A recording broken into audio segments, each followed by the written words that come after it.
accessoire du Galaxy S5, qui est donc le dernier né de la famille Galaxy S de chez Samsung, qui donc arbore un design un petit peu particulier, dans la même veine en fait que les produits de gamme Galaxy, avec des effets de matière un peu au dos. Toujours ce contour métal qu'on retrouve, qui est un petit peu la patte des produits de la gamme Galaxy S. Donc on a vraiment un bel écran avec 5,1 pouces en Super AMOLED Full HD, donc très appréciable en fait pour l'utilisateur. On retrouve également un capteur photo ici de 16 millions de pixels avec un flash, donc toujours dans la même veine pour vraiment offrir le meilleur à nos utilisateurs. Et en fait la particularité là, du Galaxy S5, c'est vraiment qu'il est IP67. IP67, ça veut dire quoi? Ça veut dire qu'il est résistant à l'eau. Et donc en fait quand on ouvre comme ça la coque, on voit bien ici le contour en fait qui permet l'étanchéité en fait notamment de la batterie et des composants électroniques. On retrouve également en fait quand on fait le tour, hop, je le referme, du mobile, un petit cache qui va permettre ici, pareil, de protéger les connecteurs grâce à un petit joint étanche sur le côté. Donc, il est étanche jusqu'à combien et pendant combien de temps? Alors il est étanche pendant 30 minutes à une profondeur de 1 mètre. En fait c'est vraiment la définition de l'IP67. Donc il est plutôt résistant à l'eau, donc il va, quand vous allez l'éclabousser, quand il va tomber dans l'eau, il n'y aura vraiment aucun problème.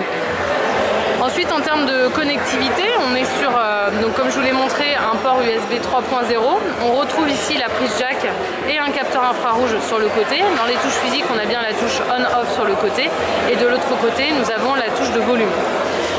Nous avons également donc un produit 4G en catégorie 4, c'est-à-dire vraiment le maximum en termes de débit montant et descendant. Il embarque la dernière technologie Wi-Fi MIMO avec la double bande passante, pardon. Et également une innovation, puisque en fait, donc là on retrouve bien la partie des raccourcis, en fait, l'accès à ces connectivités. Et ici on retrouve un nouvel icône qui s'appelle l'amplificateur de téléchargement. Et quand je l'active, on va voir que l'icône ici va changer. En fait, ça signifie que l'utilisateur va pouvoir à la fois utiliser la bande passante de sa 4G, mais également de son Wi-Fi. Il va pouvoir combiner les deux. À quoi ça sert? Ça sert d'une part à avoir une connectivité, une connexion plus stable lorsqu'on est à la maison. Donc pour télécharger quelque chose, c'est quand même plus pratique. Et également de décupler en fait la vitesse de téléchargement. Donc c'est plutôt très appréciable pour l'utilisateur. Si on revient sur les petites fonctionnalités, donc je vais désactiver l'amplificateur de téléchargement et on va passer maintenant sur le mode ultra économie d'énergie, donc cette petite icône qui est ici et qui permet en fait de démultiplier l'autonomie de sa batterie. Donc là on voit que pour 38% de batterie, j'ai quasiment 5 jours d'autonomie. Alors comment le téléphone réussit à faire ça? Si je l'active, l'écran va passer en noir et blanc, la 4G ici va se couper, donc on va vraiment couper toutes les connectivités et on va avoir accès en fait qu'aux fonctionnalités essentielles de son téléphone, à savoir passer un appel, envoyer un message ou encore accéder à internet, et on peut ensuite personnaliser jusqu'à 6 applications en accès direct. Autre nouveauté, en fait on retrouve donc l'appareil photo, un capteur de 16 millions de pixels. Donc en termes d'interface, on est sur quelque chose de très convivial.